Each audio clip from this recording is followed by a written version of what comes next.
Okay, so the next question says, about how much is 1,152 plus 2,241? The key word there is about how much. So that means that we're estimating. This one has multiple choice answers. So it's giving us some multiple choice answers to choose from. Since we are getting multiple choice answers, we can go ahead and add 2 plus 1 more is 3, 5, 6, 7, 8, 9, 2, 3, 2, 3, and then don't forget your comma, 1, 2, 3, comma me. Some of you who are turning answers in on Google Forms are not putting commas and it's not recognizing it, but I'm going back in and making it correct, showing it is correct, but the computer doesn't recognize it, so don't forget your commas. So my sum was 3,393. A says a little less than 3,000. Well, this is more than 3,000, so it can't be A. B says a little more than 3,000, so it could be B. I'm going to write a B out to the side just to remind myself. C says between 2,000 and 3,000. So if I were looking on a number line, would 3,393 come between 2,000 and 3,000? No, because it would come after 3,000. That's more than 3,000. So it cannot be C. D says between 4,000 and 5,000. Can 3,393 come between 4,000 and 5,000? No, because 3,000 is less than 4,000. It's going to come back here somewhere. So B is definitely my answer. It's a little more than 3,000.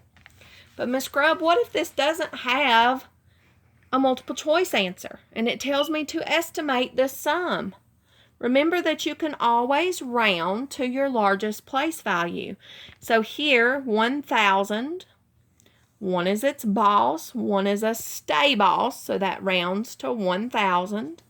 That means 1,152 is close to 1,000. Same thing here. The 2 is in the thousands, 2 is its boss, that tells it to stay at 2,000.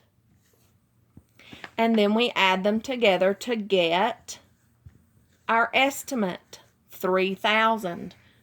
So now that we know the exact is 3,393, it's a little more than 3,000, not less. Okay, here is the problem we've been seeing a lot of struggle with still on, or what I'm seeing on Google Forms. Some of you are still struggling with this. One, you can't use a calculator, guys. If you use a calculator, it gives you a decimal, and the answer is not going to come back as a decimal in Google Forms because in 4th and 5th grade, you can't use a calculator on division. So if you gave an answer of 13 point something, that answer is marked incorrect because it doesn't have the remainder. And I did ask Miss Paget for help with that, and she said to remind you, you don't get a calculator in 5th grade either. So you do need to learn and follow the steps of division. So remember, I told you to remember that by does McDonald's sell cheeseburgers? And I assure you they do because my kids eat them all the time. D stands for divide. That's my first step. So I'm dividing. Well, the first thing I look at is, can I multiply by anything to get close to 4 if I'm multiplying by 7? Well, 7 times 1 is 7, so 0 is the only thing going to get me close. When this first digit is smaller than your divisor, you must use the first 2 digits. So in my mind, I'm thinking 45 divided by 7. What's going to get me closest without going over? 6 is. 6 times 7, because that M stands for times, is 42. Subtract 45 minus 42. Remember, there's 2 ways you can do that. You can do 5 minus 2 is 3, 4 minus 4 is 0. Or I can go 42, 43, 44, 45, and that's a difference of 3. Check means, is my remainder less than my divisor? 3 is less than 7, so I am ready to bring down. I'm bringing down 8. 7 times 5 is 35. 7 times 6 is 42, but 42 goes over 38, so we have to use 5. 5 times 7 is 35. Subtract 35, 36, 37, 38. My remainder's 3. Now there's nothing left to bring down. This is a cycle unless there's nothing left to bring down. When you get to the bring down spot and there's no numbers to bring down, you are finished. That makes this number left over your remaining number. So that's your remainder. Okay? I want to check division.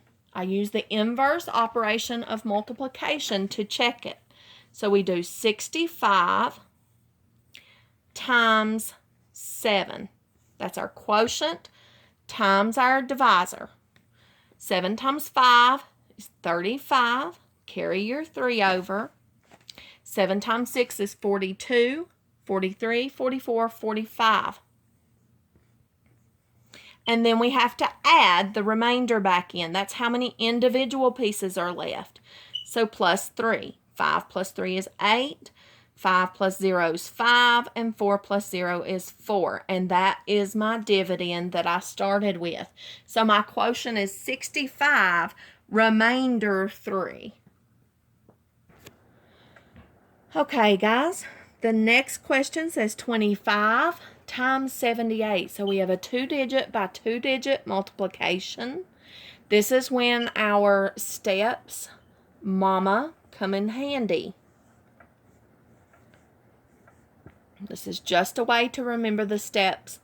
So we multiply by the tens place first, and you have to multiply that tens by everything on top before you move on. Bring down your 0, that's a placeholder. Multiply your tens place, so 7 times everything on top, and then add. And remember, you go up and over and up. The reason you have to have a placeholder is because when we multiply 25 times 8, that's in the ones place. We don't have a 0 here unless you multiply and get a 0. You have to place a placeholder 0 when you start multiplying 7 because you're actually multiplying 25 times 70, not 7. So let's get started. 8 times 5 is 40. 0 goes down, 4 goes over. That's my regrouping. 8 times 2 is 16. Plus 4 more is 20. Now I've multiplied the 8 times everything on top. Bring down my placeholder. Then I can multiply my 10. 7 times 5 is 35. Carry your 3. 7 times 2 is 14. 15, 16, 17. Those are your partial products. This is the partial product. 200 is what you got when you multiplied 25 times 8. The partial product 1,750 is what we got when we multiplied 25 times 70. So now we have to add those partial products together to get our total product. 0 plus 0 is 0. 0 plus 5 is 5. 2 plus 7 is 9. And 0 plus 1 is 1. And you can always do a placeholder there. 1, 2, 3, comma, me. So the product is 1,950.